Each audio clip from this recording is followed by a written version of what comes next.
राधे राधे मित्रों, तो आपका स्वागत है मेरे चैनल गीता ज्ञान धार्मिक व पौराणिक कथा में। तो मित्रों, मैं हूँ पंडित पराग शर्मा। कैसे हैं आप सभी लोग? ये हमें कमेंट सेक्शन में राधे राधे लिखकर बताना। तो मित्रों, मैं आपको एक पौराणिक कथा सुनाने जा रहा हूँ।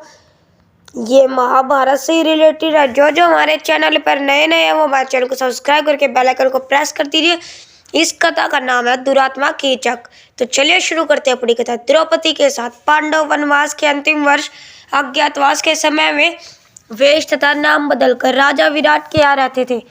उस समय द्रौपदी ने अपना नाम शेरदी रख लिया था और विराट नरेश की रानी सुदेशना की दासी बनकर वे किसी प्रकार समय व्यतीत कर रही थी। पर स्त्री में आसक्ति मृत्यु का कारण होती है। राजा विराट का प्रधान सेनापति कीचक सुदेशना का भाई था। एक तो वह राजा का साला था, दूसरी सेना का अधिकार भी उसने लिया था, तीसरा वह बहुत बलवान था और उसके 105 भाई भी उसकी तरह ही बलवान थे, इसलिए वह उसका सम्मान करते थे। इन सभी कारणों के कीचक निरकुश तथा मदाद हो गया। वह सदा मनमानी करता था। राजा विराट भी उसे कोई भय या संकोच नहीं था। उल्टे वे राजा उससे दबे रहते थे और उसे अनुचित व्यवहारों पर भी कुछ कहने का साहस नहीं करते थे।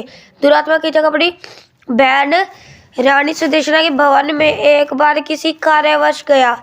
वहां पूर्व दासी सैरंधी को देखकर उस पर आसक्त हो गया। कीचक ने नाना प्रकार के प्रलोभन सैरंधी को दिए। सैरंधी ने उसे समझाया, मैं पतिव्रता हूँ, अपने पति के लिए किसी पुरुष की कामना नहीं करती, तुम पाप त्याग दो। लेकिन कामत कीचक ने उसकी बातों पर ध्यान नहीं दिया। उसने अपनी बहन सुदेशना को भी तैयार कर लिया। वे सैरंधी को उसके भवन में भेजेगी। रानी सुदेशना ने सैरंधी के अस्वीकार करने पर भी उसे डांटकर कीचक के भवन में जाकर वहां से कुछ सामग्री लाने के लिए भेजा। सैरंधी जब कीचक के भवन में गई तो वह दूत उसके साथ बल प्रयोग कर ऊपर उतरा हो गया। उसे धक्का देकर वह भागी और राजसभा में पहुंची। परंतु कीचक ने वहां पहुंचकर राजा विराट के सामने उसके केश पकड़कर भूमि पर पटका दिया और पैर की एक ठोकर लगा दी। राजा विराट कुछ भी बोलने का साहस न कर सके। सैरंधी बनी द्रौपदी ने देख लिया कि इस दुरात्मा से विराट उसकी रक्षा नहीं कर सकते। कीचक और भी दुष्ट हो गया। अंत में व्याकुल होकर रात्रि में द्रौपदी भीमसेन के पास गई और रोकर उसने भीमसेन से अपनी व्यथा कही। भीमसेन ने उसे आश्वासन दिया। दूसरे दिन सैरंधी ने भीमसेन की सलाह के अनुसार कीचक से प्रसन्नतापूर्वक बातें की और रात्रि में नाटकशाला में आने को कह दिया। राजा विराट की नाटकशाला अंतपुर की कन्याओं के नृत्य एवं संगीत सीखने में काम आती थी। वह दिन में कन्याएं गाना विद्या का अभ्यास करती थी, किंतु रात्रि में वह सुनी रहती थी। कन्याओं के विश्राम के लिए उसमें एक पलंग पड़ा था। रात्रि का अंधकार हो जाने में भीमसेन चुपचाप आकर नाटकशाला के उस पलंग पर सो गया।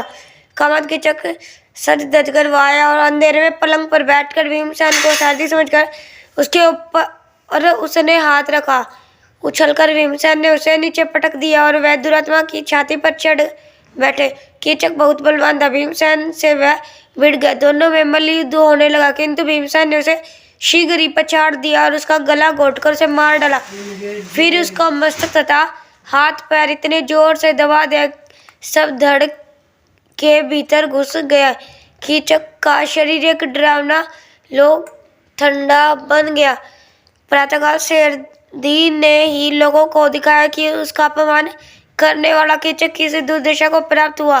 परंतु कीचक के 100 भाइयों ने सैरंधी को पकड़कर बांध लिया। वे उसे कीचक के शव साथ चिता में जला देने के उद्देश्य से शमशान ले गए।